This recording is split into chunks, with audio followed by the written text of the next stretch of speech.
Bien, el curso dijimos que se va a basar en dos ejemplos. Uno básico, que es con cálculo, un ejemplo sencillo de un tanque elevado con cargas de viento. Y se van a dar cuenta que no es tan sencillo, ¿sí? Tiene sus cositas.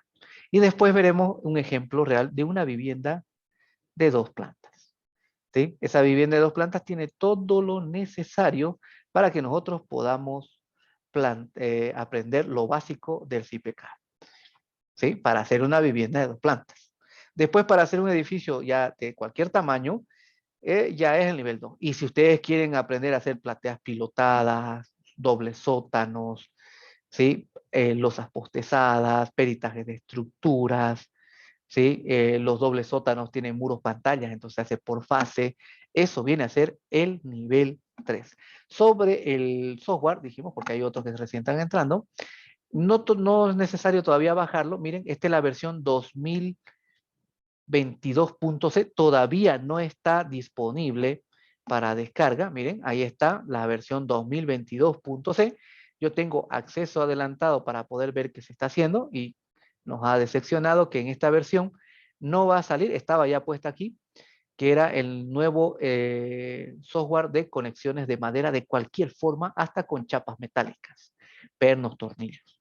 ¿Sí? Lo han sacado porque le han dado prioridad a este que es el código, la nueva norma de acero y hormigón española. Elimina, o ya le han dado por el 18 de este mes, le dan de baja definitivamente a la EHE, ya no va a existir EHE.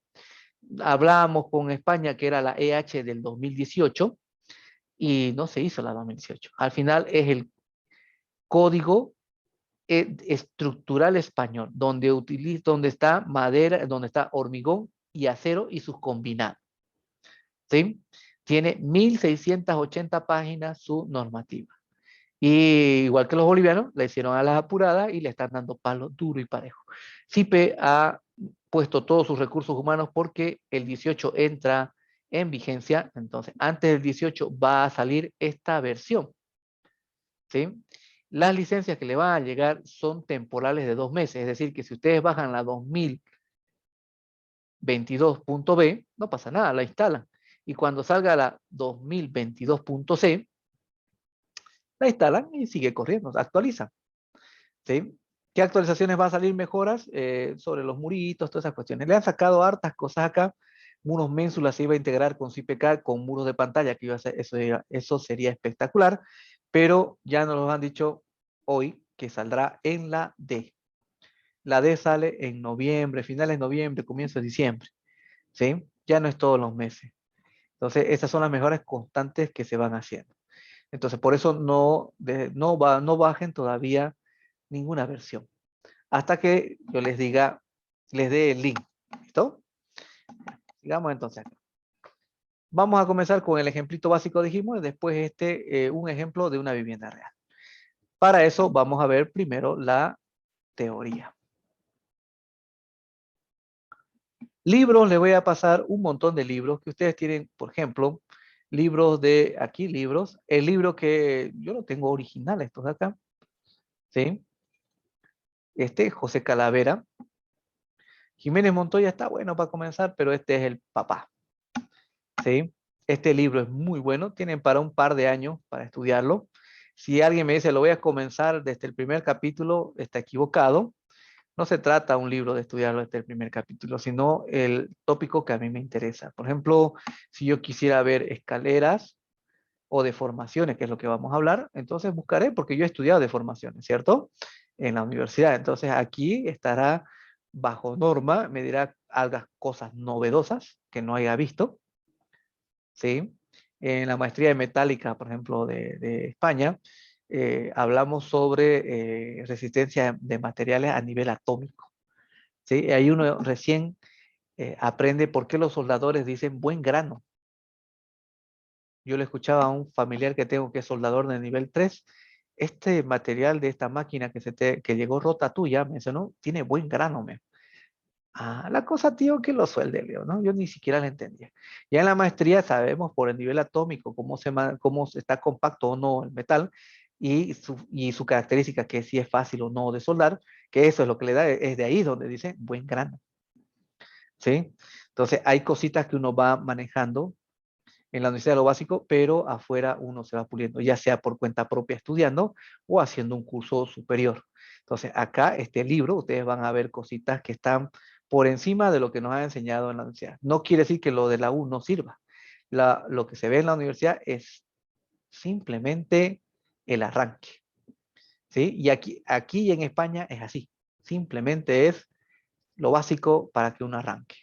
Bueno, vamos a tener un montón de libros con los cuales nos vamos a basar, aparte de las normativas. La EH ya no se usará, no se va a usar. Técnicamente lo que se está usando, se va a usar actualmente es el eurocódigo con aplicación de algunos anexos españoles. ¿Sí? Eso es lo que se va a usar en España actualmente. ¿Sí? Que casi es lo mismo, ¿no? Ahora, no se preocupen. A alguien le va a tocar, yo he calculado para Brasil, para el Perú, para la Argentina, para los chilenos, ¿sí? En Ecuador, en Vietnam. En Vietnam no voy a decir que hice con la norma vietnamita porque eso no es creíble. Hice con la ACI porque no tengo si la utilizo la norma vietnamita ni la voy a usar. De favor hice una casa para un amigo allá, ¿sí? Y es interesante cómo refuerzan el suelo. Con bambú clavan al suelo y lo refuerzan. Me llamó la atención eso. Y vi cómo lo hicieron y no se mueve la casa, ¿no? Es de 3 pisitos la casa ya. Entonces, estos libros lo que nosotros vamos a usar son, cada rato vamos a citar la norma o un libro de un autor destacado. Esto es José Calavera, uno de los ingenieros más sobresalientes europeos, el más sobresaliente español, cobra 8.000 euros la hora de disertación de su clase y con reserva de 2 años. Ahorita ya no creo que esté en reserva porque ya es tan viejito que está seguro en categoría camino al cielo. Ya no debe aceptar dar clases, ¿no? Con tanto tiempo de anticipación. Bueno, hay un montón de libros. Vamos a ver las normas y acá veremos un pequeño resumen. Miren, este es de la versión, yo lo enseño desde que comencé a dar clase en el 2004, ¿sí? Y eso, 2003 creo que empecé a dar clase. Con CUAR empecé a dar clases en la universidad, ¿no? El de costos y presupuestos. Ahora, esto no ha cambiado, esto es antiguo, ¿sí? Está en los libros. La versión del programa no interesa, lo que nosotros tenemos que ver es el concepto. Bien, pasaremos primero a definir, lo tenemos aquí a Julio, entonces, ya entró Julio. Yo tengo un par de ingenieros que entran siempre a mis cursos, que son los que hacen preguntas y que a ustedes los va a arrastrar para que empiecen a hacer preguntas. ¿Sí? Y nosotros usaremos la ACI. Sí, vamos a usar la NB, la norma boliviana. A alguien le va a tocar calcular para Brasil y ingeniero, yo no sé para calcular Brasil. Belleza, CPK le da una memoria paso a paso para que ustedes aprendan. Algún ingeniero debe ser mayor igual que yo, por ahí ha salido con la CBH87 y no sabe la NB, no sabe la ACI y menos la NB. No importa, aquí lo vamos a aprender. Ni siquiera tengo que buscar un libro que tenga ejercicio. El programa nos va a mostrar una memoria de cálculo paso a paso con una situación real y articulado bajo norma. Es decir, que si yo tengo la norma, le voy viendo los artículos y se van a dar cuenta que es así, lo tengo que aprender yo solo. ¿Sí? Y se darán cuenta que es sencillo, no es difícil. Somos como abogados, tenemos que sabernos todos los artículos. Tampoco es difícil, la práctica hace que uno se acuerde de memoria. Mi norma que yo tengo está toda cuchuqui porque siempre la paro hurgueteando. ¿Sí? Un libro se ve que lo han leído porque si está limpiecito es que lo tienen dado. Es como los Simpsons, ¿no? Señora, su hijo que no toque esos libros, no se han leído todavía, ¿no? ¿Eh? Tener libros para tenerlos ahí en el repisero no tiene sentido. Tienen que estar cuchuqui mínimo para que expresar que lo han usado. Bien, acá tenemos los dos tipos de estructuras con los cuales nos vamos a encontrar. Las estructuras se clasifican en dos. En estructuras intralacionales y estructuras traslacionales. La primera, por ejemplo, en este caso, vamos a ver que las estructuras intraslacionales, se ve que es un pórtico macizo al cual le está llegando cargas horizontales que pueden ser de origen de viento o sismo, su naturaleza. Estas cargas horizontales van a generar un desplazamiento, ¿sí? Un desplazamiento horizontal en la cabeza del edificio, que el tamaño, ¿sí? O la magnitud de este desplazamiento es pequeño. Es tan pequeño que nosotros podemos despreciar su influencia y automáticamente hacer nuestro cálculo. ¿Y el cálculo a qué? ¿El cálculo de qué? El cálculo de los esfuerzos. Ahora, los esfuerzos los vamos a calcular con análisis de primer orden. ¿Cuál es el análisis de primer orden? Es todo lo que nosotros vemos en la universidad: isostática 1, isostática 2, resistencia a materiales, hiper 1, hiper 2, matricial o el código que tenga. Cuando mi hermano estudiaba había hiper 4. Cuando yo entré había hiper 3. Actualmente creo que solamente hay hiper 2 y después viene análisis matricial de estructura, o creo que ya le cambiaron hasta el nombre. ¿Sí? Entonces, todo lo que nosotros vemos en análisis matricial de estructuras es primer orden. Lo que vemos en isostática 1 y 2 es primer orden. Ven, hasta hiper 1 nomás ya llega ahora. ¿Sí? Bueno, todo lo que vemos en la U es análisis de primer orden. ¿Y qué es el análisis de primer orden? Ahí está. Eso es el primer orden. ¿Ven? Yo le puse un ejemplito. Este dibujito yo lo hice hace años, ¿no? ¿Ven? Si nosotros tenemos una carga en una viga y una carga en una columna, vamos a tener, ¿sí?, un momento, un cortante y un normal. ¿Sí? Y lo mismo en una columna. Eso es primer orden. Sencillo. ¿Se entiende, cierto? Ustedes tienen que hacer sus consultas. Tienen que ser así. Cuando yo entro a un curso y los gauchos reconocen mi nombre y están, ¿no? Internamente, no hagas muchas preguntas, Wilson. ¿Sí? Por ejemplo, es lo que yo les digo, ¿no? Ahí está Julio, que ha entrado. Julio es el que hace las preguntas y a ustedes los va a empujar para que hagan preguntas. Esa es su tarea de él. ¿Sí? También por ahí Alex va a entrar como asistente del ingeniero. También él es el que hace preguntas. Él es el que anima la clase.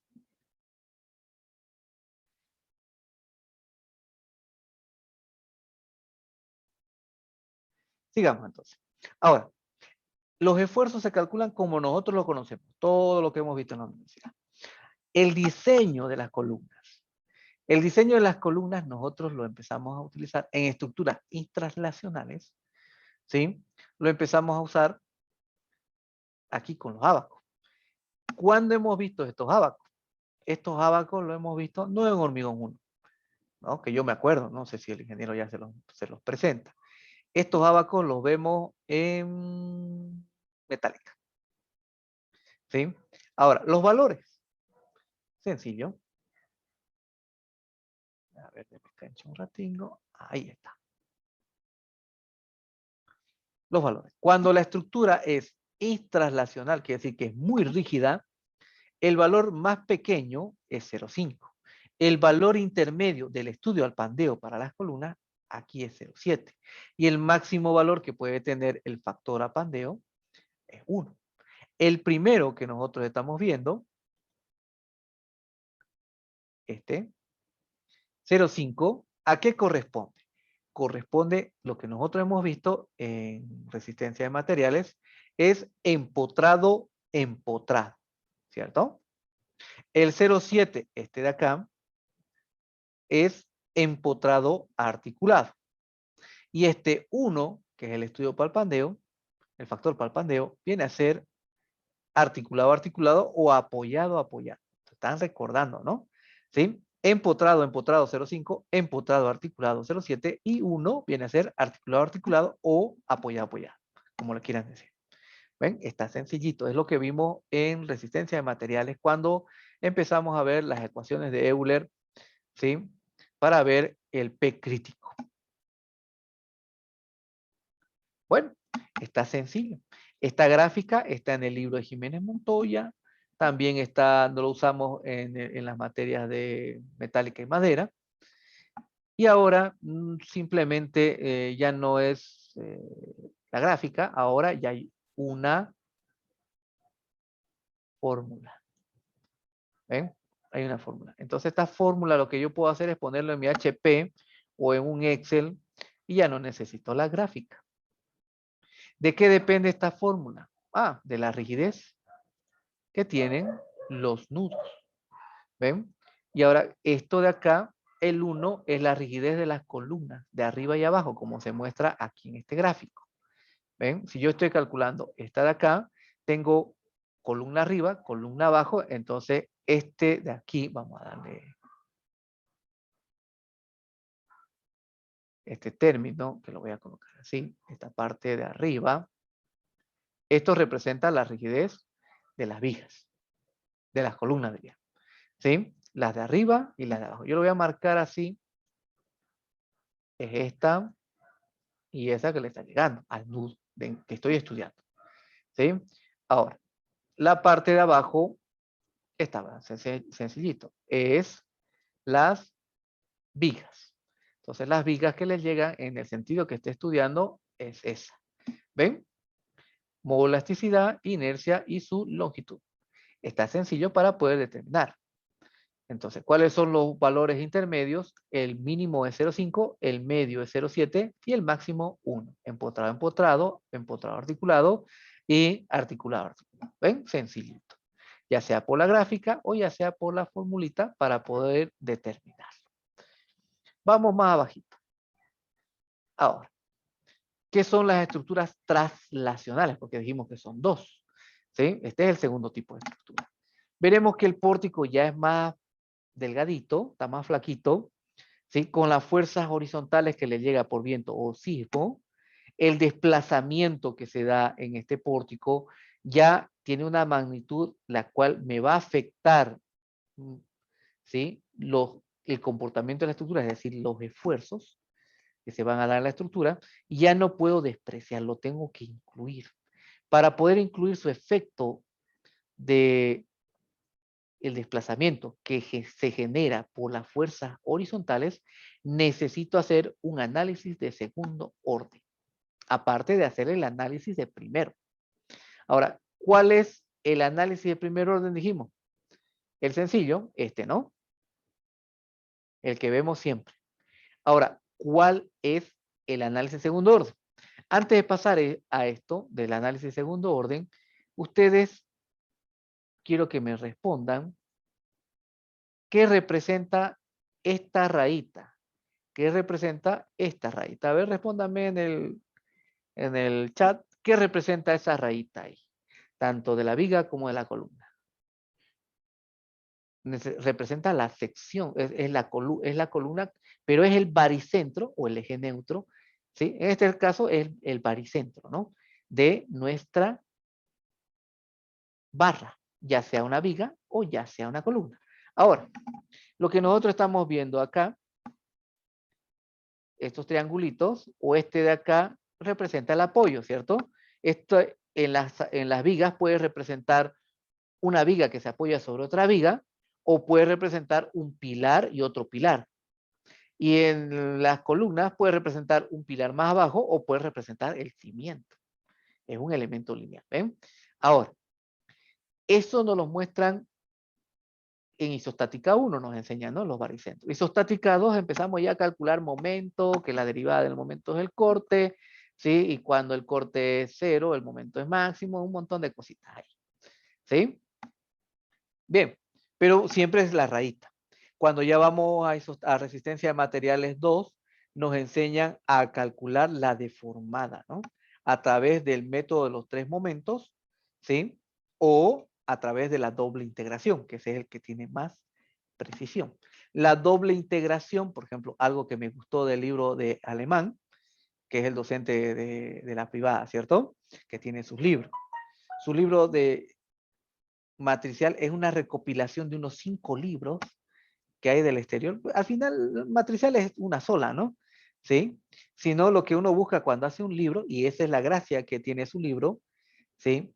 Es que él le da el A, E, I, O, U, es lo que uno busca, ¿sí? Técnicamente su libro no necesita docente. Si yo lo leo despacito y lo voy entendiendo, claro que tengo que tener la base de matemáticas y matricial, ¿sí? Álgebra, ¿sí? Yo le voy a entender facilito. E incluso en su libro, en la parte de atrás, yo lo tenía y lo perdí, ¿no? Ya voy a comprar su colección. Tiene el análisis de integración doble. en forma matricial está ahí. Eso es lo que me gustó. Ah, hasta eso le puso, ¿no? Es completísimo su libro de matricial de alemán. Wilson Alemán, ¿no? Si no me equivoco. ¿Sí? Ahí está.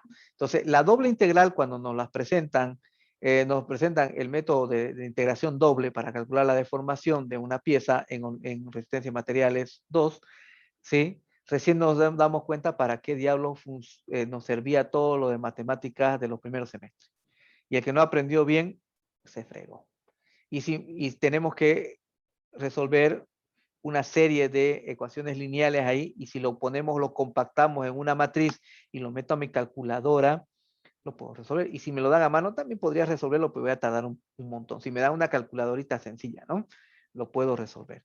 Entonces, ahí recién uno se da cuenta para qué Tomás, sí, Tomás Alemán. Creo que es Tomás Wilson Alemán, algo por ahí, ¿sí? Pero es Tomás Alemán. Bueno, entonces, su libro de matricial es muy bueno. Él fue mi ayudante, no, ayudante le decíamos a al ayudante del docente que nos daba clases los sábados. Él fue mi ayudante en la universidad, que nos daba clases de matricial, hiperestática 1 y 2. ¿Ven? Tiene otros libros, ¿cierto? ¿Ven? Es por eso que él sabe explicar muy bien. Y sus libros también están así, ¿no? Ordenados. Auxiliar de cátedra le decimos ahora, ¿ven? Era el ayudante antes. Antes las cosas ya eran más simples, ¿no? Ahora, una belleza su libro, ¿sí? El A, I, O, U. Esos son los libros que uno quiere. Ahora, eso era recto. Después, resistencia a materiales 2 nos indican que se deforma el baricentro. Ahora, aquí nosotros estamos viendo que los esfuerzos están sobre el baricentro, especialmente el normal. Ahora, ¿qué es lo que sucede en el análisis de segundo orden? Aquí podemos ver que sí realmente nuestra barra inicialmente está así. Teóricamente, diríamos, porque en la vida real no, nada es recto, ¿no? Está así. Pero cuando viene el momento, sabemos que la doble integral del momento viene a ser la deformada. Entonces, si hay momento, hay deformada. Ahora, en esta condición de la viga tenemos un normal. Se supone que el normal viaja por el baricentro. Pero en resistencia a materiales 2 nos dice que la viga se deforma. En hormigón 1 no nos dice, nos enseñan a calcular. En hormigón 2 sí nos enseñan que la viga se deforma y que la inercia no es la inercia geométrica, es la inercia efectiva, que hay que considerar la fisuración del elemento para poder determinar su condición de la inercia efectiva. ¿Ven cuánto? Y siempre es menor que la inercia geométrica, alrededor de un 40 o un 60% solamente, ¿no? Tiende a un 50. Ahora, con eso recién determinamos cómo es la deformación. Ahora, aquí tenemos que el normal viaja por la barra deformada. Entre la barra original, la posición original de la barra, y la barra deformada actual, existe un desplazamiento. Ese desplazamiento por la fuerza me va a generar un trabajo. Es decir, fuerza por distancia viene a ser trabajo y después nosotros lo conocemos como momento. Ese momento se llama momento de segundo orden, ¿sí? Que está relacionado con la deformación. Entonces, este de momento de segundo orden se suma al momento de primer orden que he calculado. El momento de primer orden es el que nosotros sabemos calcular, sencillo. El momento de segundo orden está en función de la deformación de la pieza y por el normal que este pasa. ¿Sí? Entonces, es momento de segundo orden. Y fíjense que en este caso, que es una viga, le dice momento de segundo orden de inestabilidad de elemento. ¿Sí? De inestabilidad de elemento. Ahora, cuando nosotros tenemos una columna, también esta columna se desplaza, ¿no? Tiene un desplazamiento. El normal que cae por la columna tiene que ir por el baricentro desplazado. ¿Sí? Tiene que ir por el baricentro desplazado.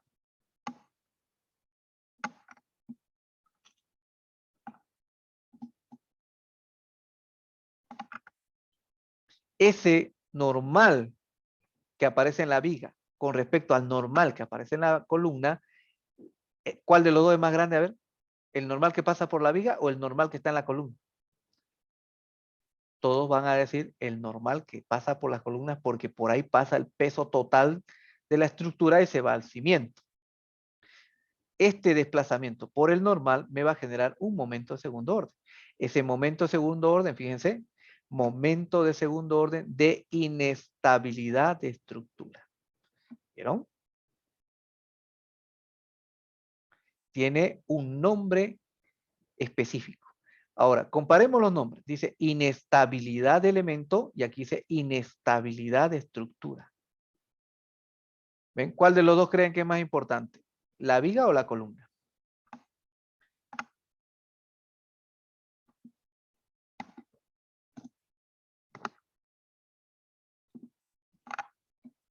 La columna, ¿cierto? Por eso dice inestabilidad de estructura. ¿Ven? Ustedes tienen que ir contestando para que no se aburran, ¿sí? Yo sé que cuesta un montón el tema de las clases por internet. En las maestrías, por ejemplo, online, cuesta un montón más todavía. ¿Por qué? Porque no son clases en vivo, son clases grabadas o son textos que ustedes tienen que leer. Entonces queda a su voluntad, ¿sí? Es poder de voluntad. ¿Cuál es la frase? A ver, Julio, que me responda. ¿Sí? Por ahí, ¿cuál es la frase? Que hay una amiga que es conocida y tiene una frase muy buena. No hay fuerza de voluntad, ¿no? Así, esa es la palabra. No hay fuerza de voluntad. Es fuerza de voluntad lo que uno tiene que tener. Bien, ahora, ¿quieres poder? Dice, no, pues cuesta, da sueño cuando uno estudia. Por eso hay que distraerse respondiendo. Ahora, miren esto. Dice inestable elemento, inestable estructura. Eso sería con respecto a la obtención, a la importancia de los esfuerzos. Ahora, vamos a hablar, ¿sí? Del tema como, de los elementos como hormigón armado. Pero vamos, para que esto se entienda sencillo, vamos a hablar de la norma antigua, la norma CBH 87. Ahora, observen bien, en la norma española se entiende mejor. Veamos acá. La fuerza, nosotros le decimos gamma, ¿qué le vamos a decir? Igual a 1.6. Ese es su factor de mayoración. En la norma ACI también le pone una mayoración. ¿Sí? Vamos a decirle G, el factor de mayoración. Ahora, en una barra, en una viga de hormigón armado, hay el hormigón y hay el acero. ¿Cuál de los dos elementos tiene que fallar para que la viga se rompa cuando está deformándose como hamaca ya, ¿no? Si se rompe el hormigón, ¿se cae la viga? O si se rompe el acero, ¿se cae la viga? ¿Cuál de los dos tiene que fallar? ¿El acero o el hormigón en la viga? El acero, dice, el acero, el acero. ¿Ven? El acero. Ahora, el factor, voy a ponerlo en azul, miren. El factor del acero, ese le llaman en la norma española, pero le vamos a decir acero para que se entienda así, ¿sí? El factor del acero es igual, como este elemento se hace en una fábrica, su factor es pequeño de seguridad, 1.15. ¿Ya? Ahora, despreciamos el factor de seguridad del hormigón, porque el hormigón se puede romper, pero se deshace, ustedes han visto, ¿no? Los videos y hasta la foto, se desarma el hormigón, pero la viga no se va a caer. Puede fallar, pero el acero sigue estando ahí soportando el peso, ¿sí? Entonces lo que tenemos acá es lo siguiente.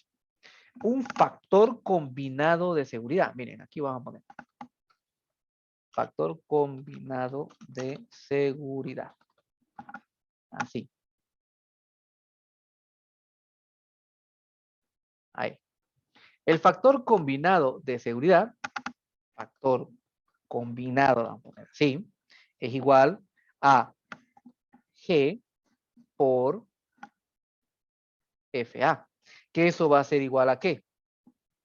A 1.6 por 1.15. Eso va a ser igual a cuánto, a ver, ¿quién me puede decir cuánto da esto? A ver. 1.6 por 1.15, ¿cuánto da? Vamos, rapidito. 1.84. ¿Sí? 1.84. Vamos a colocarlo en color naranja. Ahí está. Bueno, la fuerza siempre está, por eso el factor de mayoración. El acero, su factor de minoración, es 1.15. Entonces, como si el acero falla, se cae la viga, entonces ese es el principal elemento de seguridad. Entonces, ahí el factor combinado de seguridad viene a ser la fuerza por el acero. Y tenemos 1.84. Ahora, vamos a ir al tema de la columna. Si yo le digo que G, ¿cuánto es acá en la columna? 1.6. No pasa nada, ahí está fácil. Ahí está. Ahora, ¿cuál de los dos elementos de materiales tiene que romperse para que la columna se caiga o falle? ¿El acero o el hormigón? A ver, ¿quién me dice ahí? El acero o el hormigón tienen que fallar ahí. El hormigón, ¿no? Se cae, se rompe el hormigón, adiós columna. Belleza. Eso es lo que dijo el ingeniero de la EMI, ¿no? Cuando él se enteró que en el Málaga había roto las columnas, inmediatamente fue con su vehículo, al enterarse, él bajó por la rampa para decirle que se salgan, porque cuando una columna falla no hay que ni mirarla, hay que salir, correr, y fue el primero de las víctimas que encontraron en el Málaga, ¿no? Fue el primero que encontraron muerto. Murió al tratar de bajar la rampa para tratar de sacar a la gente. ¿Ven? Pese que eso se rompió un día antes, ¿no? Le dio tiempo todavía, pero no hay que ni siquiera verlo, o sea, era simplemente evacuar. Lo mismo sucedió en la Torre Space en Colombia. Ya después vamos a hablar, ¿ven? Eso vamos a hablar. Vamos a tener una clase de responsabilidades para que nosotros veamos. No solamente en Bolivia. No vamos a decir que le vamos a dar palo al ingeniero aquí, ¿no? Porque ya no está para defenderse. No, esto sucede aquí en Colombia, en Brasil vamos a dar la referencia, en Argentina, hasta en la China se caen los edificios. ¿Sí? En Miami, bueno, eso fue negligencia de los dueños, ya vamos a hablar, vamos a darnos, a comienzo de clase siempre vamos a charlar de eso, ¿sí? En todo el mundo pasa, y hay un factor común, ¿sí? Vamos a hablar de qué factor común es, ¿sí? Y no es un factor de ingeniería, es otra cosa, porque esto es sencillo, esto pasa en todo el mundo. Ahora, el factor que nosotros tenemos que jugar acá viene a ser el factor del hormigón. Y el factor del hormigón en norma CBH87 o norma española es 1.5 para un control normal. Ahora, aquí yo tengo que el factor combinado viene a ser igual a la carga por el factor del hormigón y esto va a ser 1.6 por 1.5. ¿Cuánto me da eso?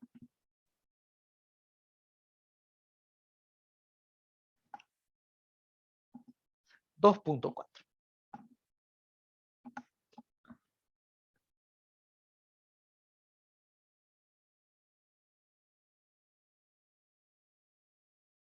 Ahí está. ¿Cuál? A ver, dígame.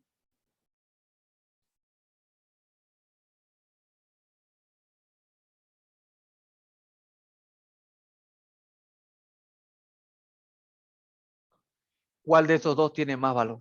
¿El de la columna o el de la viga? 1. Es 1.6, ¿sí?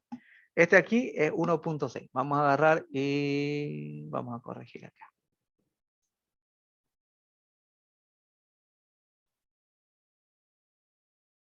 Este le vamos a dar así. 1.6, ¿no? 1.6. Ya saben por qué manejo bien computadora, porque mi letra es más triste que doctor. Y si estudiaba para doctor, al primero que cortaba lo mato. Pero las manos me tiemblan. ¿Ven? Entonces, fíjense que por obtención de esfuerzo, dice inestabilidad de elemento a la viga, inestabilidad de estructura a las columnas. Ahora, si nosotros lo enfocamos como elemento de hormigón armado, en norma española, van a darse cuenta que la viga tiene 1.84 de factor de seguridad combinado, despreciando el hormigón en este caso, y en las columnas, despreciando su capacidad del acero, su factor combinado nos da 2.4. Entonces, como hormigón armado, igual las columnas son los elementos principales que debemos tener para o sea, para sostener la estructura. Por lo tanto, son los más importantes, con los que no debemos jugar. La columna, ¿por qué es de mayor importancia? Correcto. Ahora, el análisis de segundo orden se trata de garantizar el diseño correcto de las columnas especialmente. ¿Sí? Porque cuando una estructura no está bien controlada al viento, se disparan los esfuerzos en las columnas. ¿Afecta a las losas? ¿Afecta a las vigas? Sí. ¿Incrementan los costos sustancialmente de las fundaciones? Olímpicamente sí. ¿Sí? Cuando una estructura no está controlada por viento, las fundaciones se hacen carísimas. Carísimas. Prueba de eso es que hay una maestría, por ejemplo, en ESIGURAC, que es cimentaciones, ¿sí? Donde analizan más de 80 ejemplos de fallas de edificios a nivel mundial, las estudian y ven por qué ha fallado y se calcula y se le da una solución y se calcula los presupuestos. ¿Sí? Ahí vemos, ¿sí?, que la cimentación representa el 35% en muchos casos del costo de la estructura. Es decir, que es un ítem que nosotros tenemos, o sea, son los elementos que debemos cuidar, ¿sí? Que sea lo más viable posible y lo más técnica, lo más ajustado en técnica y económicamente. Para eso nosotros tenemos que llegar a un equilibrio con la estructura. No puede ser ni muy rígida ni muy flexible. En este caso es lo que vamos a aprender, controlando, ¿sí?, la estructura al viento, en este caso viento, porque sismo lo vemos en el nivel 3. ¿Sí? Ahora, alguien me dice, y grande, ¿no? Alguien debe estar preguntando, y 1,84 a 2,40.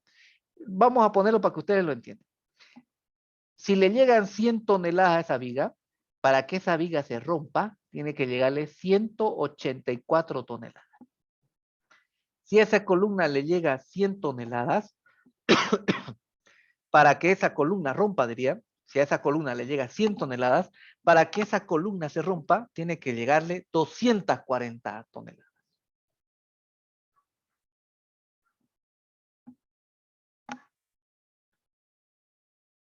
Y alguien me dirá, ¿y por qué tanto?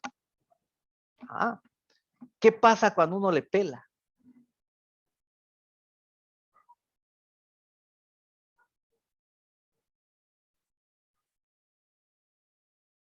¿Cierto? ¿Cuánto puede bajar ese factor? ¿Sí? Para decir que todavía sirve o hay que reforzar. Eso lo vemos en el nivel 3. ¿Sí? Yo les puedo adelantar, eso con norma española y con norma americana también lo vemos. Este valor, el mínimo, viene a ser 1.4. Aquí lo mismo, 1.4 es con norma española. Es el valor mínimo que debe tener.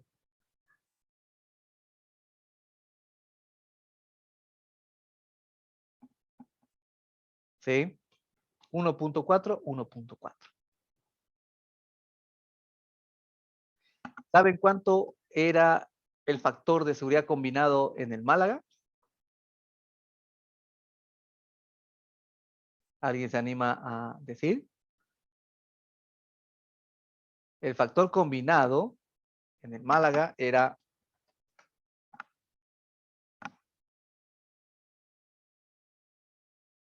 1.10 en las columnas. Es decir que sí o sí se iba a caer. ¿Sí? El factor combinado en las columnas era 1.10. En las cimentaciones también era 1.10. Por corte también era 1.10.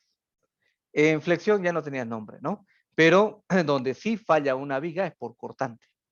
Se rompe, como cuchillo se corta en el apoyo.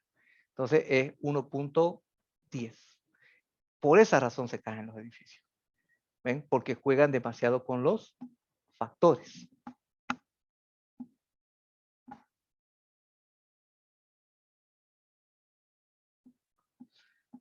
Ahora, aquí estamos viendo que no hay que jugar con las columnas. Nos lo dice el nombre, ¿sí? Nos lo dice el nombre.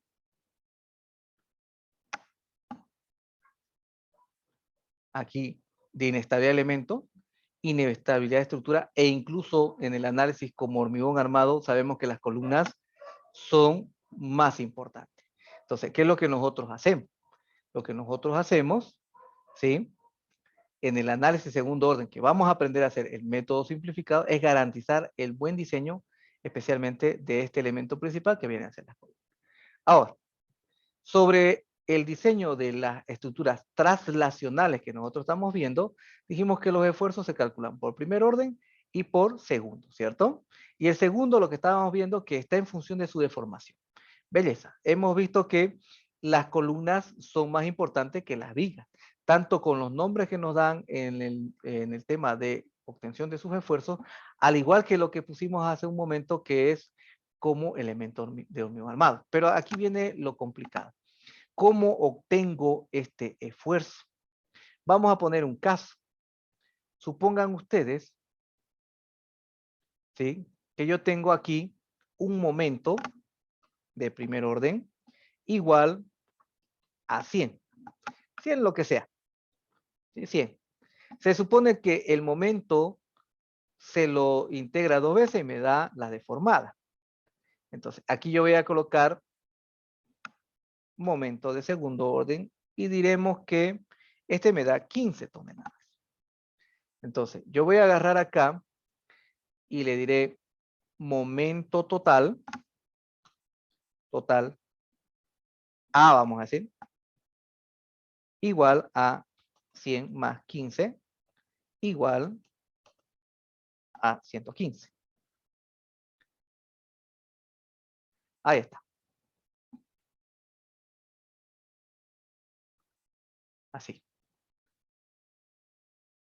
Y yo le voy a decir acá, deformación A, 2 puntos, me voy a inventar un número, 2 centímetros. Deformación 1 le voy a poner, así. Ahora, pregunta. La deformación 1 se lo obtiene con el momento 1, porque es la doble integral. Siempre los esfuerzos de primer orden son mayores a los del segundo. Ahorita vamos a ver. Ahora, imagínense, con 100 toneladas yo obtengo 2 centímetros de deformación, porque sé que la doble integral del momento viene a ser deformada. ¿Sí? Pero resulta que el momento total sumado viene a ser 100 más 15. No es 100, es 115. Como yo tengo un momento de 115, se supone que si lo integro 2 veces a ese momento de 115, ya no va a ser 2. Va a ser un poquito más de 2, ¿cierto? La deformación. Entonces, 2.5 por el normal que tenga, ya no va a ser 15, va a ser tal vez 17 o tal vez va a ser 20. Es decir, que esto es un proceso interactivo. ¿Dónde vemos eso? En métodos numéricos, ¿cierto? ¿Cuántas veces repetimos este proceso? Hasta que el error sea relativamente aceptable. ¿Cuánto? Pongamos un ejemplo, nos daban el examen y decía, el error, haga el cálculo hasta que el error sea 0.01 o 0.001. Obviamente hay métodos numéricos que llegan más rápido a tener menos error que otros, ¿no? Porque eso hay varios métodos. Si fuera así de sencillo, habría uno. Hay un montón de métodos que se van a ajustar a cada situación. Ahora, ¿ven? Ahí está. Ahora, el detalle de esto es que yo tengo que obtener n veces el esfuerzo y n veces tengo que integrar su deformación para ver hasta llegar a un balance. Lo mismo pasa con las columnas. Ahora, en el análisis de segundo orden no se permite la superposición de esfuerzos. Entonces, tengo que solucionar la matriz de rigidez de toda la estructura para el momento 1. Después, cuando ajuste, tengo que hacer otra ecuación, otra matriz de nuevo para que ajuste otra vuelta y otra vuelta. Sería para la combinación de peso propio más carga muerta. Después tengo que hacer lo mismo otra vuelta para peso propio, carga muerta y sobrecarga de uso. Después tengo que hacer lo mismo para peso propio, carga muerta y viento.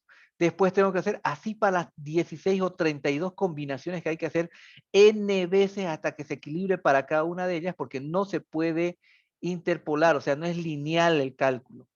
No hay superposición de efectos. ¿Cuál es la superposición de efectos? Yo calculo para peso propio, para carga permanente y para sobrecarga de uso y obtengo sus valores para cada uno. Después de eso lo puedo multiplicar por las combinaciones que yo quiera y es válido. Eso es la superposición de efectos. En el análisis de segundo orden no existe esa posibilidad. Es decir, que yo tengo que hacer n cálculos por cada una de las combinaciones que haya de carga. Eso implica mucho tiempo en proceso, ¿sí? Muchos recursos de proceso y mucho tiempo invertido. Entonces, el análisis de segundo orden se puede hacer, están las formulaciones desde los años 70, inclusive hasta más antiguos, pero no se logra hacer hasta ahora, pese a que alguien me va a decir, pero ingeniero, hay las AMD de 32, de 16 núcleos, 32 hilos, e inclusive hace una semana salió el Intel i9 décima 11 o duodécima generación 12900K. No importa, tarda mucho tiempo en calcularse, ¿sí? Mucho tiempo, muchos recursos. Armarme una computadora con una AMD de 16 núcleos sale 4.400, ¿no? 4.500, $4.400, ¿sí? Una buena. Entonces, es demasiado para que yo haga un análisis segundo orden. Entonces, por esa razón, existen los métodos simplificados, ¿sí? Lo hace el SAP 2000, lo hace el RAN Element, lo hace CIPECAD, lo hace Everik del Brasil, lo hace TQS del Brasil, lo hace Trical que se llama de España, SAP 2000 dijimos que es de Estados Unidos, Bentley lo hacen aquí en Santa Cruz de la Sierra, ¿sí? Lo diseñan acá, pero es de Estados Unidos. ¿Ven? Todos los software hacen ese método simplificado. ¿Por qué? Porque es mucha inversión de tiempo y recursos hacer el análisis de segundo orden. Ya veremos cómo vamos a hacer después. Supongamos que yo tengo los esfuerzos, el de primero y segundo orden. Ahora necesito diseñar, ¿sí? Necesito diseñar las columnas. Cuando yo pongo al caso de me pongo al caso de diseñar las columnas, primero tengo que calcular su factor al pandeo para clasificar su columna y después ver qué procedimiento aplico para su diseño. En este caso, tengo que ir al ábaco y en el ábaco voy a poder ver los límites. El mínimo va a ser 1, que ahí es donde se quedan las estructuras intranslacionales, las que son rígidas, que sería empotrado, articulado, articulado. 2, ¿alguien me puede decir qué configuración es 2? En pandeo.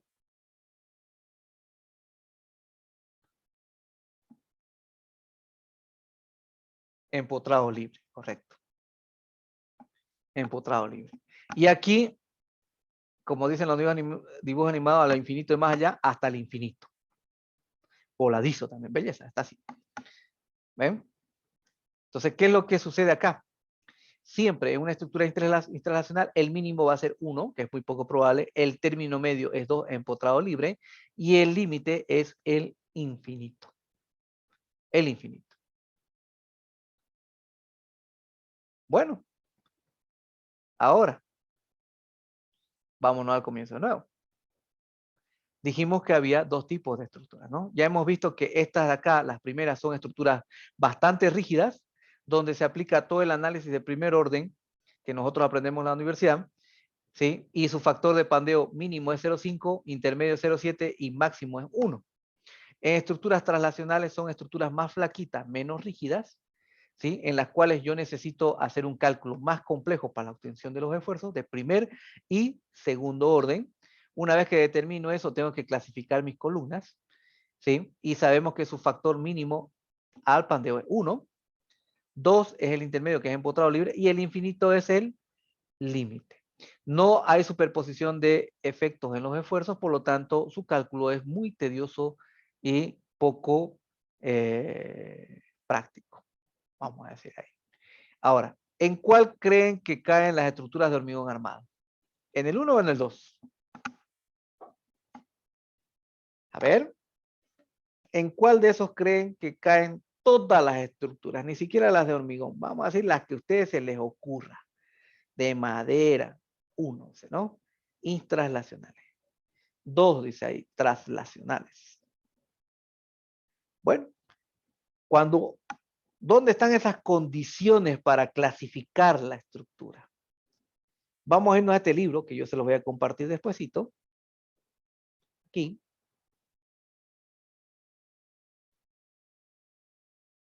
¿Dónde están los libros?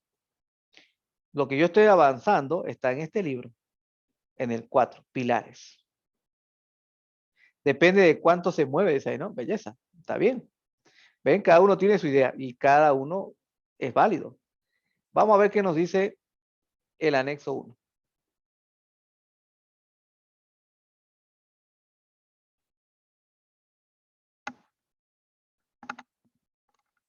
Ahí está. Introducción al pandeo y esbeltez y traslacionalidad de estructuras.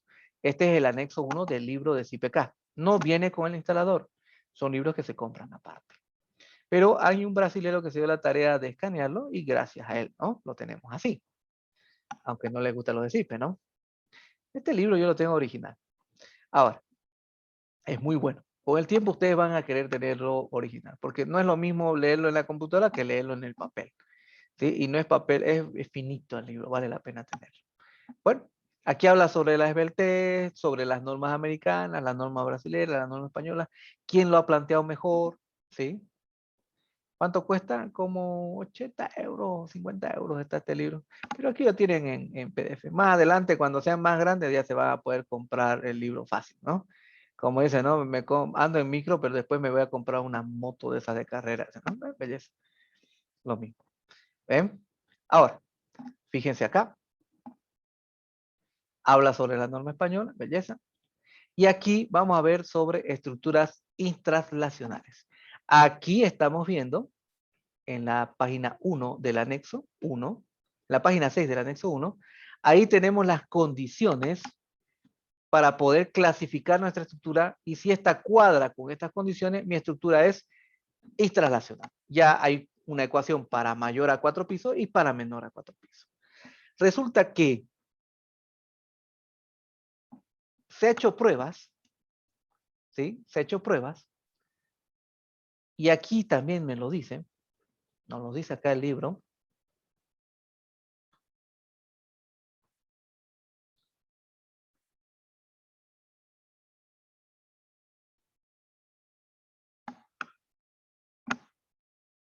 Ahí dice, en modo alguno podemos aceptar que el pórtico de un edificio de 7 plantas y 4 vanos sostenidos a la carga de vientos habituales, ni siquiera con pantallas, es decir, con muros de 3 metros de ancho y 20 centímetros de espesor, podemos cumplir las condiciones de intranslacionalidad. Esas dos formulitas que ustedes vieron son casi imposibles de cumplir esas condiciones que tiene para 4 o para más de 4 pisos. ¿Sí? Es de imposible cumplimiento es acá. ¿Sí? Imposible cumplimiento. Ahora, es decir, que nuestras estructuras, la totalidad de nuestras estructuras siempre va a estar en tipo 2.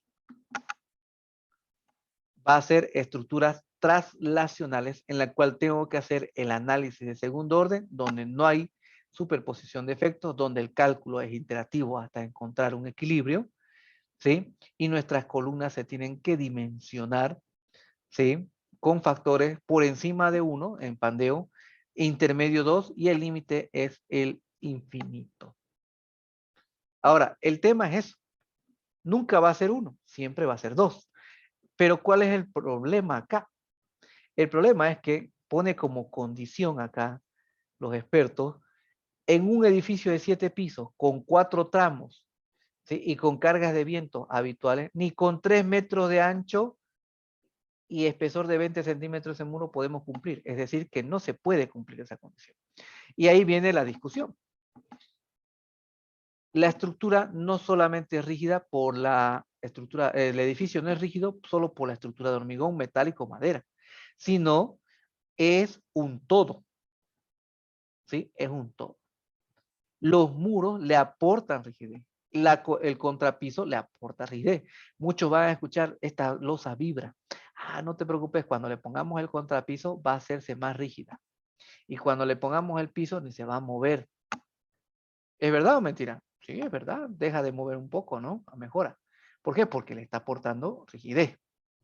Por más que sean elementos constructivos. No los consideramos como elementos estructurales. ¿Sí? Los muros, aunque tengan ventanas, puertas, también aportan un gran rigidez. Los que más aportan son los que están entre columnas con vigas arriba y abajo y no tienen huecos, ¿no? Que serían los muros laterales o algunas paredes que nosotros tenemos dentro de las divisiones de los departamentos o del edificio. Entonces, ese aporte de los elementos no estructurales no se considera en la clasificación. Y es ahí donde se empiezan a discutir los expertos de que es imposible clasificar una estructura solo considerando, ¿sí?, los elementos estructurales, sino debería ser todo, el todo, para poder tener, ¿sí?, un enfoque más real, una cosa más realista. Y resulta que aquí ya están probando que es imposible y aparte, si ustedes siguen leyendo, dice que se han probado, ¿sí?, se han hecho medidas reales, aquí están, y nos dice, por ejemplo, vamos a leer un poquito, porque es tarea de ustedes darle una repasada a esto, no es difícil. Sin embargo, con el objeto de no dejarnos arrastrar sin reflexionar por todos los criterios expuestos sobre los desplazamientos de la estructura obtenidos con las inercias reducidas, unas hipótesis fisuradas propias del cálculo no lineal, etcétera, contemplados tanto en la ACI como en el Código Modelo del 90, en el que se basa la norma española y los eurocódigos, debemos saber que los desplazamientos medidos en los edificios reales resueltos con estructuras de hormigón armado se encuentran entre 2 y 3 veces por debajo de los desplazamientos previstos por los cálculos lineales de primer orden obtenidos con inercias brutas sin fisurar. Es decir, que si yo calculo la estructura así, con inercias geométricas y un análisis de primer orden, el valor que yo calcule, vamos a decir que es 10, ¿sí?, el valor real con el aporte de los elementos no estructurales, el desplazamiento real del edificio, ¿sí?, se encuentra en 5 centímetros, porque dice la mitad, o en 3.3 centímetros, un tercio, comparado al que yo obtengo del cálculo teórico. Es decir, que tienen razón, esa condicional que se ha colocado es muy exigente. Por lo tanto, tanto la discusión teórica como las pruebas reales que se miden en edificios construidos, ¿sí?, dan material para que hasta ahora se siga discutiendo. Ahora la pregunta es que ustedes decían, ¿y por qué no se cambia? Porque hasta ahora nadie se pone de acuerdo. Sigue siendo un tema de discusión. Ahora, ¿qué dicen las normas? Las normas, por ejemplo, la norma americana, ¿sí?, la norma americana, aquí está, ¿ven? Por eso este libro es mucha pieza. La norma americana, que es la que nosotros vamos a manejar, la NB, dice que para que una estructura sea instralacional o se comporte como instralacional, los efectos del segundo orden no deben ser excedidos el 5% de los obtenidos en el primer orden. Es decir, que si yo tengo 100 toneladas, el efecto de segundo orden no debe ser más de 5 toneladas, 5%. Ahora, ¿cómo lo obtengo esa verificación? Dice ahí que esta definición resulta poco operativa y la propia norma establece un criterio más simple para establecer la intraslacionalidad de la estructura a través de un factor KE, que aquí es donde empieza a llamarse índice de estabilidad. ¿Sí? Índice de estabilidad. ¿Ven? Aquí estamos viendo KE, índice de estabilidad, y nos dice que es la sumatoria de los normales por los desplazamientos, el diferencial de los desplazamientos, el normal que cae la columna por la diferencia de los desplazamientos entre el pie y la cabeza de la columna del piso que se analiza, entre la sumatoria de los cortantes, que serían las fuerzas horizontales, por su altura. ¿Ven? Cortante total de diseño en los pilares, que eso, el cortante se genera por la fuerza del viento. ¿Ven? Eso tiene que ser menor a 0.05 y si nuestra estructura clasifica piso por piso en ese valor, quiere decir que se está comportando como una estructura intraslacional. No lo definimos mediante esas dos formulaciones que dicen para menos de 4 pisos y para más de 4 pisos. Eso es imposible de cumplir. La ACI nos da una condición para cumplir. ¿Ven? Ahora, esta condición a cumplir debe considerar, dice, el cálculo de la estructura con estos valores de inercia. En vigas, el 35%, en columnas, el 70%, y en losas el 25%. ¿De la inercia qué? De la inercia geométrica. ¿Sí? Geométrica. Yo voy a abrir a ver dónde lo tengo. El RAN element.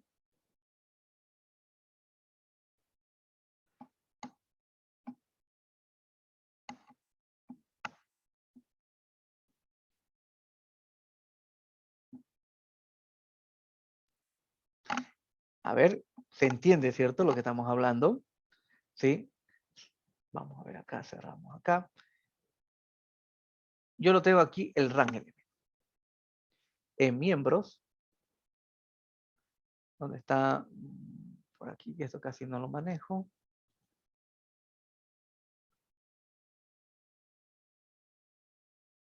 Aquí está, ¿ven? Nos dice que en la norma ACI, dice que las vigas son 35%, soporte 70%, en losas 25%. Si nos vamos al RAN element, nosotros estamos viendo aquí en secciones 35% para vigas y 70% para columnas. ¿Sí? ¿Por qué no hay losas? Porque el RAN element no tiene losas. Lo pueden definir por elementos finitos y pueden asignarle una inercia. ¿Ven? El RAN element también se basa en la CI. Dato importante, el que programa, el que desarrolla el RAN element, es docente aquí en la estatal, ¿sí? Dando los cursos de RAN element. Él es el desarrollador, ¿sí? Es el ingeniero Durán, ¿sí? Mario Durán. Él es ese es mi compañero en la universidad también, ¿sí? Tiene una paciencia para enseñar. Entonces, excelente ingeniero, dicen ahí, ¿sí? Si ustedes pueden entrar a los cursos de RAN element, yo manejo el CPK más de 15 años. Soy certificado para dar en Bolivia las clases. Tengo contacto directo con, ni siquiera los gauchos hablan con los jefes en España para saber las cosas técnicas. Yo hablo con ellos. Pero o sea, yo no lo programo, el CIPE, pues, ¿no? Ustedes, si entran a la clase de RAN element, van a poder pasar clases con la persona que lo hace, ¿sí? Que es parte del grupo, que es el que pone las condiciones de cálculo. ¿Sí? Hay programadores, hay ingenieros de sistemas, informáticos, pero él es la parte de ingeniería civil el que él maneja y que él lo va colocando en el programa las condiciones. Entonces, si ustedes tienen la oportunidad de pasar clases del RAN con Mario Durán, que es el que da las clases de RAN, aprovechen, ¿sí? Costó un montón pedir la autorización a los jefes de arriba para que le puedan dejar dar clases. Es otra forma como piensan los americanos, ¿sí? En cambio, los españoles son más flexibles, ¿sí? Son más flexibles. El curso del ingeniero Durán, ¿cuánto cuesta? Casi lo mismo que el RAN, que el CIPE. Inclusive creo que es más baratito, más económico, ¿sí? Porque son menos horas. Recuerden, es la estatal, no va a costar $1,000 ni $500, ¿no? Ni $120 como en CIPE, 300 si no me equivoco. ¿Ves? Es la estatal. La estatal siempre va a tener el tema de que los costos son mucho menores que un instituto y demás. Por eso yo doy clases en la estatal, no en las privadas ni institutos. ¿Ven? En parte uno devuelve el tema del que uno ha pasado clases. ¿Ah? Laminado en frío, dice, ¿no? Pasen el contacto al CCT. Pueden pedir ahí en el grupo el contacto del curso y el CCT le va a responder la encargada. A partir de las 9 de la mañana ellos están vigentes. Bien, entonces, fíjense que el RAN element tiene, ¿sí? Tiene estas herramientas, que ya nos dice acá el libro que la hace indica, ¿ven? Ahora, si nosotros hacemos un promediado de la inercia es el 50%. Aquí nos dice por acá, ¿ven? 0,4, 40% de la inercia adopta la norma 6, es decir, que el factor de amplificación de los desplazamientos es 2,5. ¿De dónde sale ese 2,5? Si estamos diciendo que es 40% la inercia, es decir, 1 entre 0,4, 2,5. ¿Ven? Ahí está. Ahora, como estamos viendo que es tan complejo el definir ¿sí? El definir si es translacional o no, porque al final el código o los expertos nos dicen, cumpla esta condición y recién ahí, belleza. ¿Qué edición de Calavera es esta? No, este es el libro de Florentino Regalado, que es el dueño de CIPK. ¿Sí? Yo se lo voy a pasar. También el de Calavera. Ahora, lo que sucede es que José Calavera dijo, nosotros, ¿para qué vamos a agarrar edición de Calavera es esa? Da miedo, ¿no? José Calavera es el ingeniero, ¿no?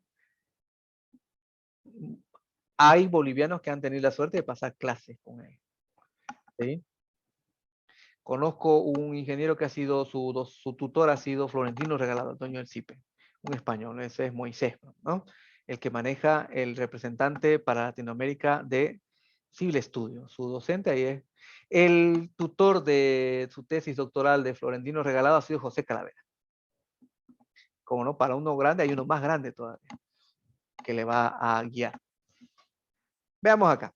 José Calavera hace un aporte y dice ahí, basándose en la ACI, porque la ACI dice, si ustedes toman estas consideraciones, que es el índice de estabilidad y considerando estos grados de fisuración, este porcentaje de inercia, considerando el grado de fisuración de los diferentes elementos, ¿sí? Y si cuadra en el índice de estabilidad, automáticamente su estructura es intranslacional.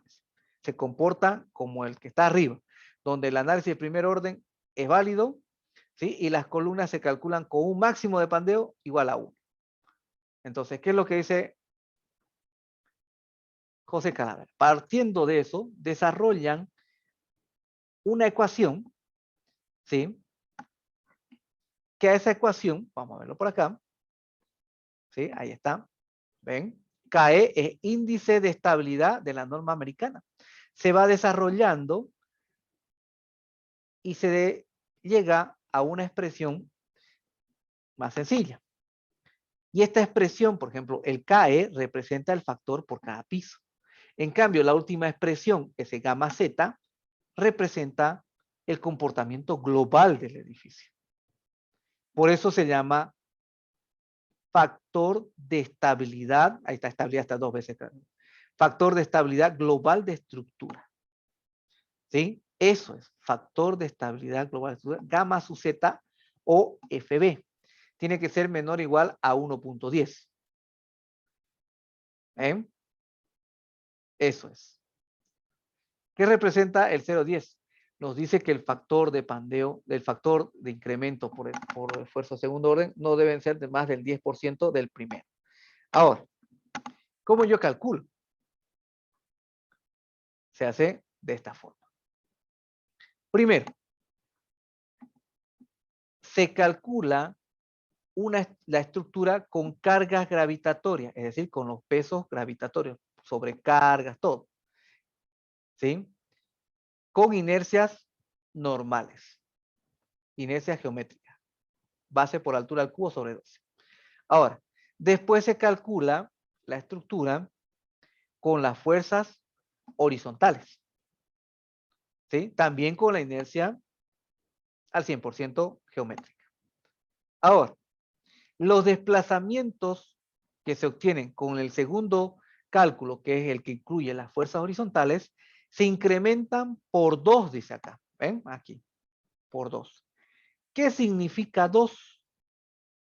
Significa, para que ustedes lo entiendan, que la inercia efectiva va a ser igual a la inercia geométrica entre 2. Y si nosotros nos ponemos a hacer el caso acá, eso va a ser igual a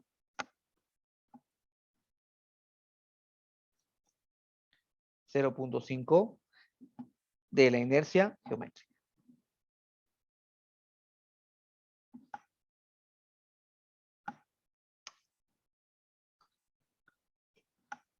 Inercia efectiva es igual, mesa con ojo, es igual a inercia geométrica entre 2. Eso lo puedo expresar a 0.5 por la inercia geométrica. Ahí está.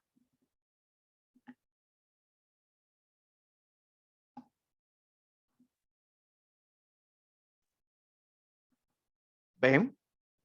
El grado de fisuración de todos los elementos se considera al 50%. Dijimos que la inercia efectiva está entre un 40 y un 60, más tiende al 50, dijimos, ¿no?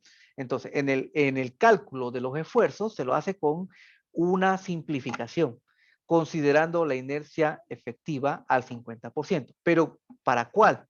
Solo para aquel que genera desplazamientos horizontales, es decir, para el segundo cálculo.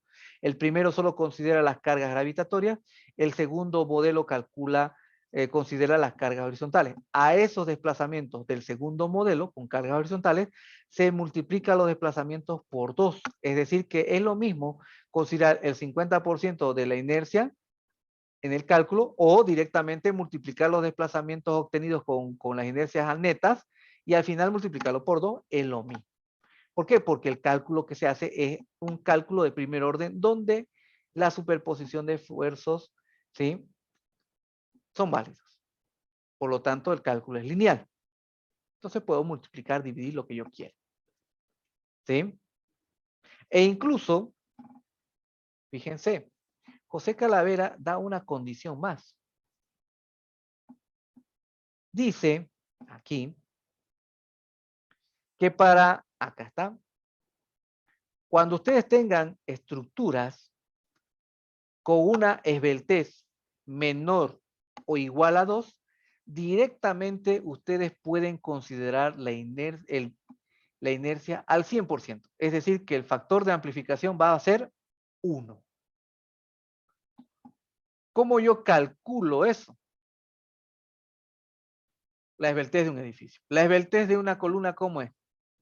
El lado más corto de la columna, la altura entre el lado más corto, ¿cierto? La altura de la columna entre el lado más corto. ¿Qué vendría a ser la esbeltez de un edificio? La altura del edificio entre el lado más corto del edificio, ¿cierto? Eso sería la esbeltez. Cuando nosotros empezamos a hacer el análisis de estructuras altas, cuando un edificio está por 2, es fácil solucionar. 2.5, fácil. 2.8, ya está un poquito complicado. 3, hay que ponerle muros. 3.5 de factor de estabilidad, de esbeltez, ya ese edificio es alto y delgadito. También puede ser, o sea, es alto y delgado. También puede ser no muy alto, pero delgadingo, delgadingo. ¿Sí? Por eso no está expresado en altura, está expresado en esbeltez. Esbeltez viene a ser la altura del edificio entre el lado más corto del edificio. Entonces, si ustedes tienen un valor de esbeltez de un edificio menor o igual a 2, directamente el factor de amplificación de desplazamientos vale 1. ¿Qué quiere decir 1? Que la inercia efectiva viene a ser equivalente a la inercia geométrica. Los dos tendrían el mismo valor. ¿Sí? Bueno, ahora, hay condiciones que nosotros debemos cumplir. Uno, en el cálculo que estamos viendo acá, es que se calcula la primera con gravitatoria al 100% su inercia geométrica, el segundo se calcula las cargas horizontales al 100% su inercia geométrica, pero los desplazamientos del segundo modelo se multiplican por 2 para considerar el grado de fisuración. Este grado de fisuración, si nuestra estructura, su esbeltez es menor a 2, tiene que ser 1. ¿Sí? Esa condición tiene adicional, que es a nuestro favor. ¿Sí? Después de eso se calcula los momentos volcadores versus los momentos estabilizadores. Aquí ya lo tenemos la ecuación, miren. Y sacamos el factor gamma sub z. Ese factor gamma sub z tiene que ser menor o igual a 1.10. Si ese valor es menor o igual a 1.10, mi estructura se comporta como traslacional, ¿sí? Rígida. Ahora, ¿qué condición más debo cumplir? En la norma boliviana antigua, nos dice que hay un desplazamiento máximo permitido para que pueda valer. Y además, ahí está el artículo, ¿no? En la CBH 87834, y diremos que la CBH 87 sigue siendo la norma legal en este país, porque así es. La NB es un intento de norma. Todavía no es una norma oficial. ¿Sí? La CBH 87 en términos legales es la que vale. Ahora, en esta norma, la 87, nos dice que el análisis de segundo orden solo vale hasta 15 pisos.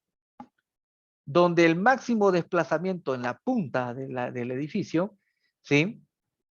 O en este caso nuestro pórtico, como teníamos el ejemplito, tiene que ser altura del edificio entre 750. Una vez que yo cumpla eso, la estructura se comporta como una estructura intralacional y el factor de pandeo de la columna vale 1 para su diseño de la columna. ¿Sí? ¿Se entiende, cierto? Yo tengo aquí un resumencito y vamos a ver lo siguiente.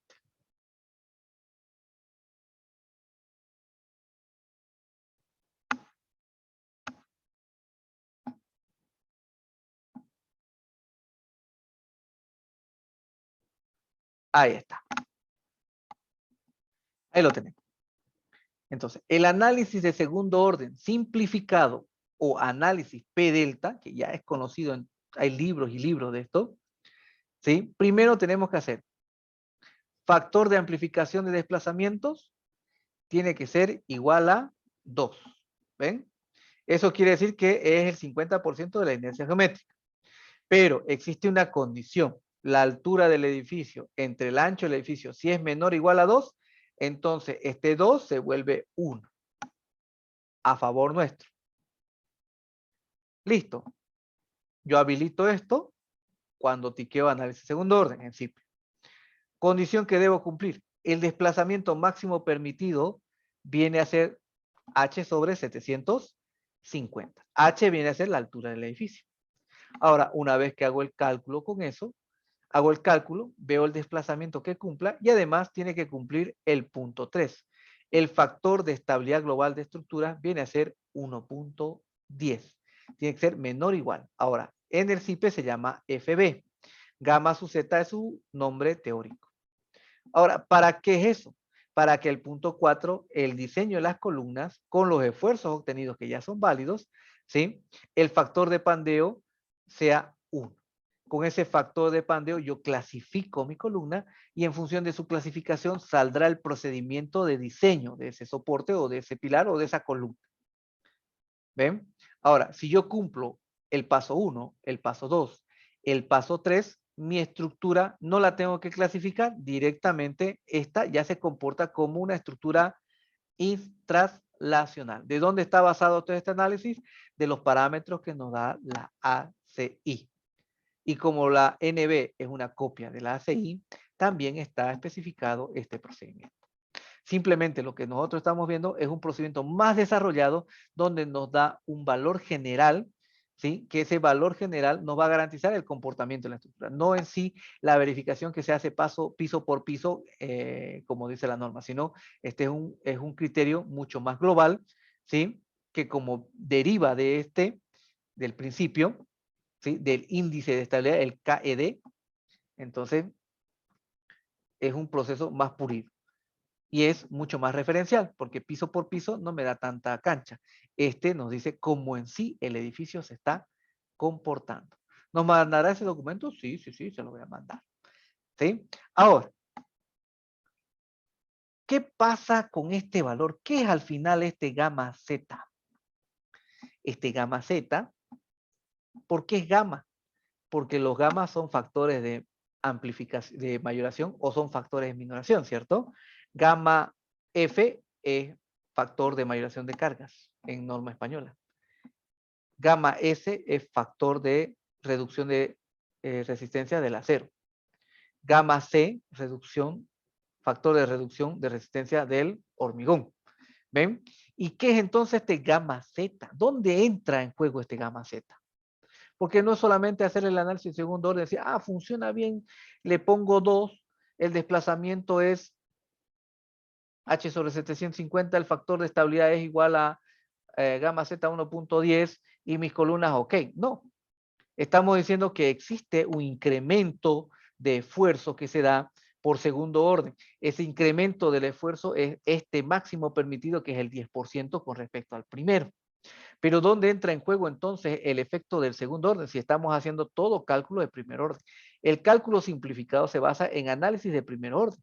¿Por qué? Porque al final, si yo cumplo estas condiciones, mi estructura se comporta como translacional, donde no es necesario el análisis de segundo orden, pero yo necesito incluirlo acá porque sé que hay ese efecto.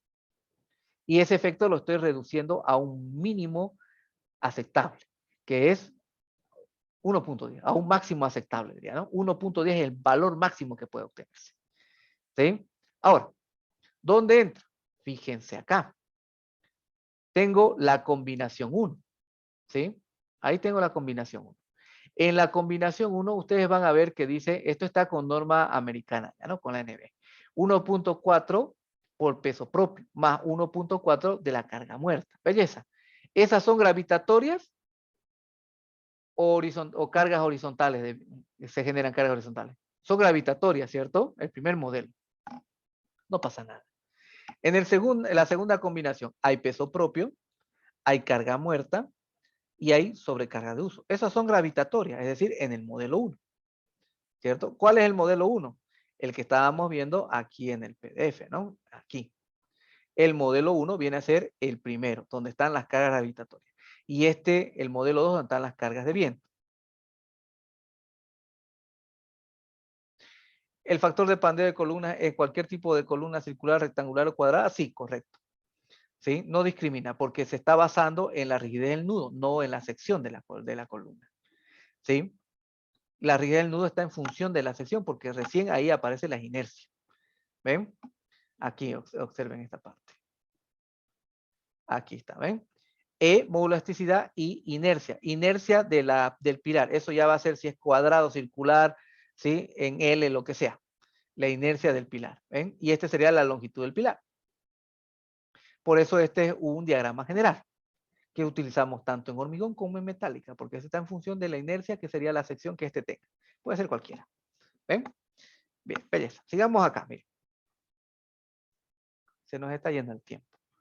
Ahora, dijimos que estas dos son gravitatorias. La segunda es gravitatoria. La tercera, fíjense ahí, tenemos peso propio, gravitatorio, carga muerta, carga gravitatoria, sobrecarga de uso, carga gravitatoria. Pero aquí tengo el viento en X.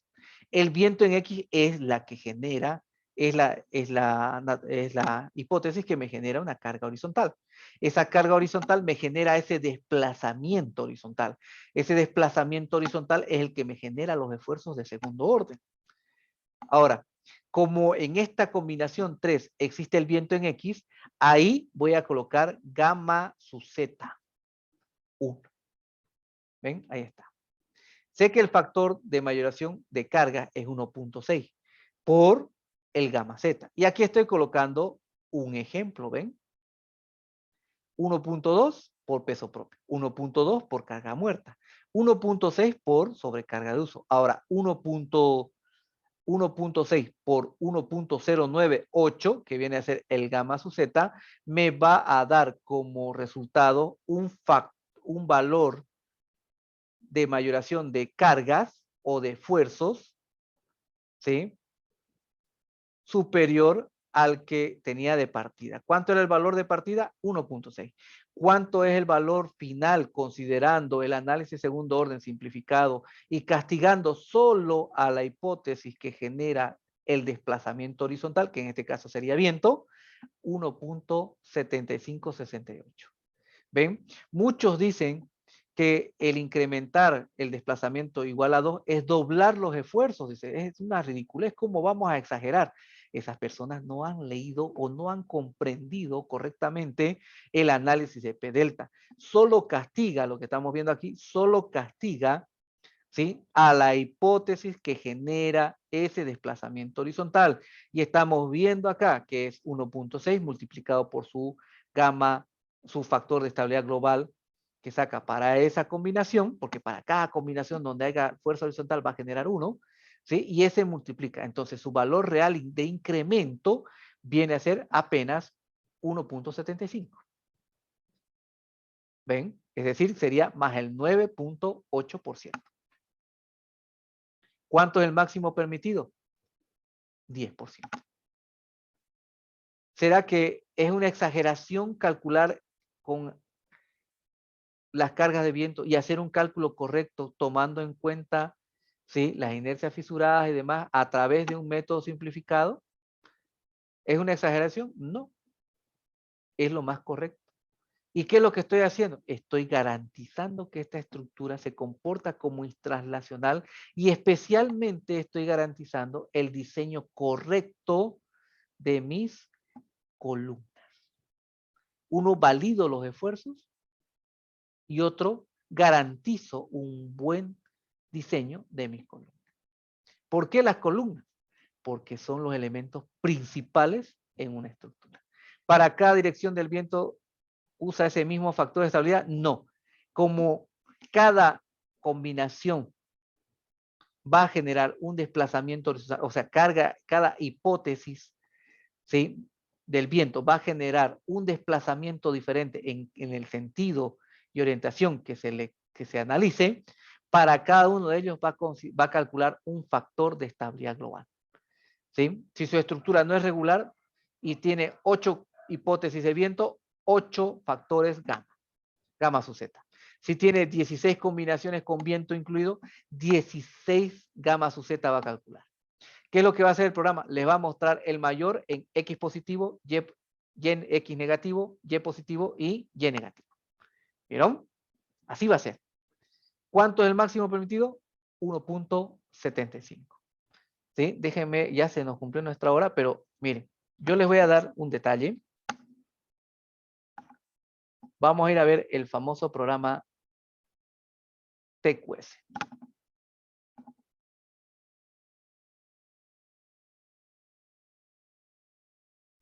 Tengo 100 megas de velocidad y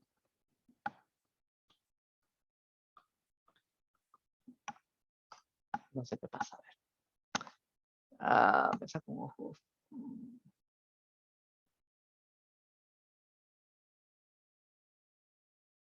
Eh,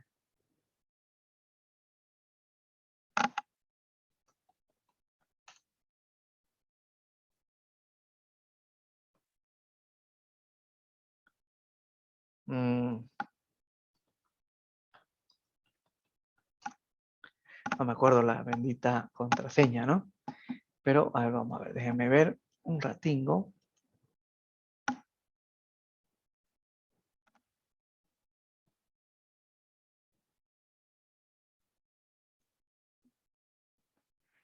Me pide cada rato entrar, ¿no?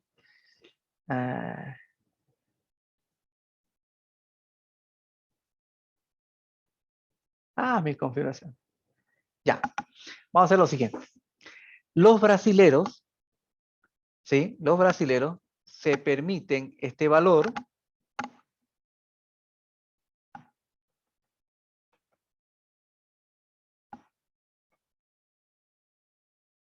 Este valor se permiten hasta 1.3. Los brasileros.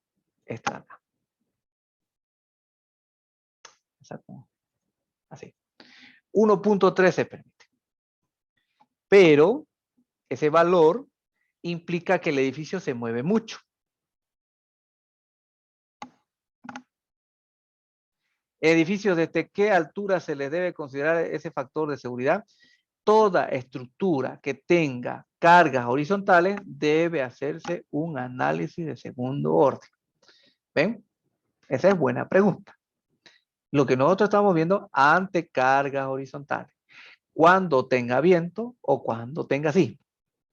Si tiene sismo, hay otras condiciones que hay que cumplir que son menos exigentes, porque el sismo es una condición extraordinaria. ¿Sí? Por eso en el nivel 2 ya hablamos. Son conceptos un poquito más complicados de entenderle, pero ahí nosotros hacemos el A, E, I, O, U. ¿Sí? Ahora, resulta que los brasileros permiten 1.30 y este valor de aquí, ¿sí? Creo que es 1.57. ¿Sí? Este valor tiene un valor. Es decir, que su grado de fisuración de los brasileros es menor. Pero los brasileros máximo se permiten, pero me saco un ojo, me confundo, hasta 1.2, ¿sí? Hasta 1.2.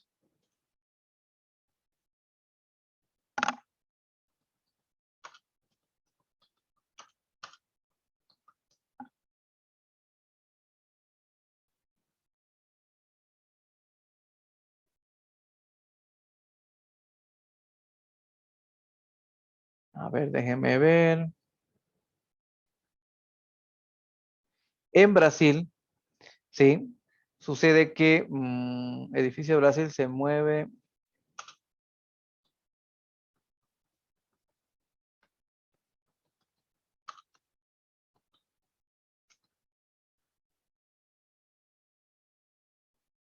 Y justo que uno busca y no pilla ese, ¿no? Sí, en portuguesiño tenemos que buscarlo. Bueno, mañana lo vamos a ver.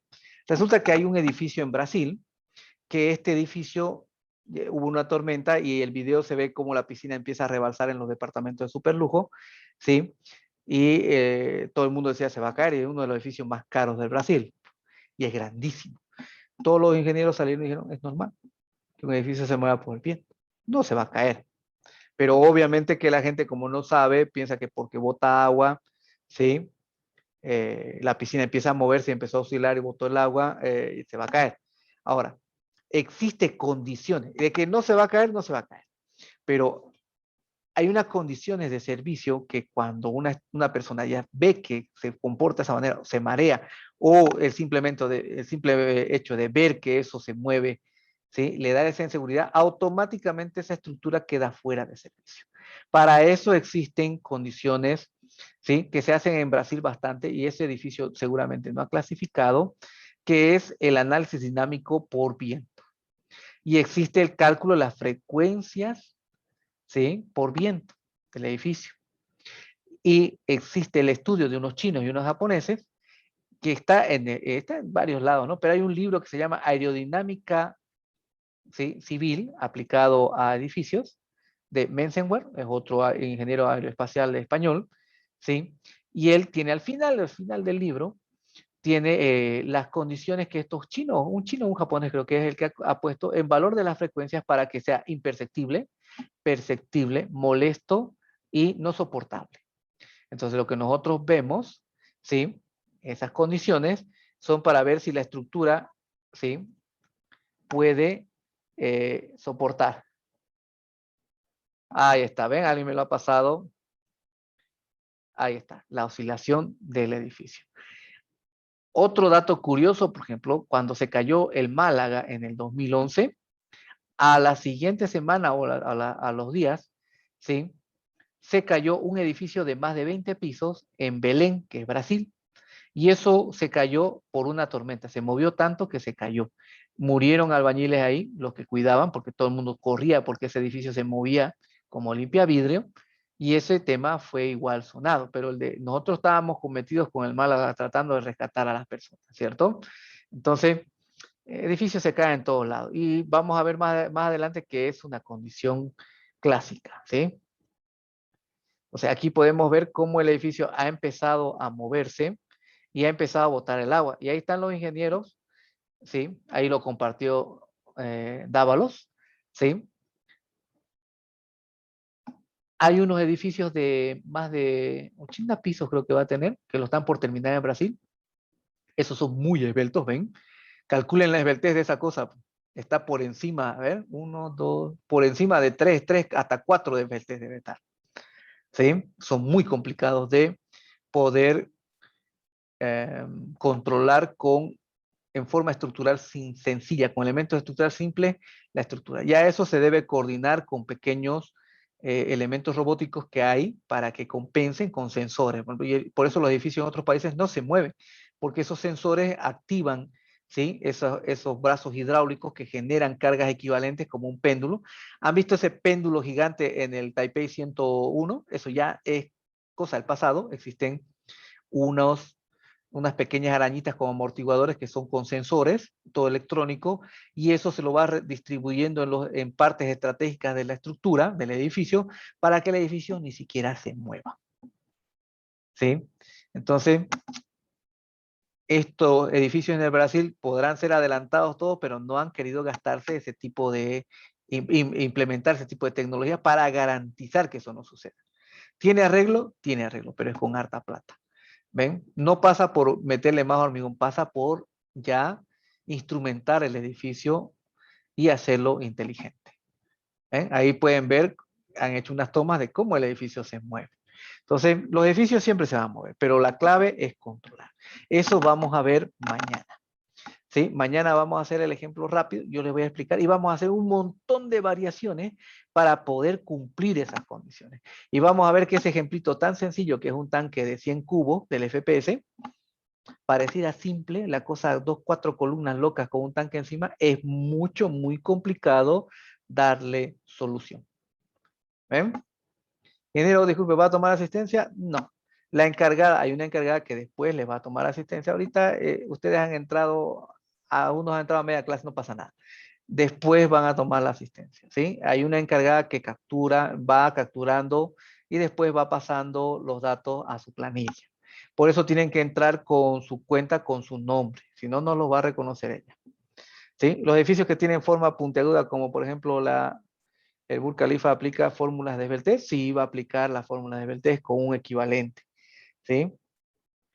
Hay condiciones, ¿sí? Hay condiciones, pero es bueno preguntarse, pero también tenemos que ajustarnos a nuestra realidad. Tipo de esos edificios aquí no va a ser posible. Yo escuchaba esta mañana, no, esta mañana, ayer en la mediodía, Doria Medina decía, máximo 30 pisos yo hago en Santa Cruz, ¿no? Porque el suelo no da para más de 30 pisos. Mentira, podemos hacer 50 pisos, 80 pisos. La cosa es quién tiene la plata. ¿Sí? Tecnología para hacer en un pantanal, hay tecnología para hacer un edificio en un pantanal. Las cosas son los quintos. ¿Sí? ¿Se puede hacer edificio de 50 pisos en Santa Cruz? Sí. Si lo planeamos bien, se puede hacer sin ningún problema. ¿Sí? Solo que Doña Medina, o sea, no le es rentable hacer edificios más altos. Y hay otro detalle. La alcaldía tampoco se lo permite por los índices de aprovechamiento que se tienen. ¿Ven? Tendría que ser más de un manzano lo que tenga que ocupar para elevarme, ¿no? Pero si viene aquí un árabe y me dice, quiero hacer 100 pisos, bueno, podemos hacer 100 pisos. ¿Sí? Nos traemos a sus técnicos y lo armamos, ¿no? Si en Dubái han hecho islas con arena y han puesto sus edificios, porque aquí en Santa Cruz no lo vamos a hacer. Es simplemente desconocimiento técnico. Bien, vamos a dejarlo acá y nos vamos a ver mañana a las 7:30. Recuerden, las clases se graban y se comparten. Así que los que tienen cursos de, creo que hay unos que están en maestría y otros están en Hormigón 1. Algunos entran media hora antes y hay otros que sí se les cruza sus horarios. No se preocupen, está el video. Entonces lo vamos a dejar acá y nos vemos mañana.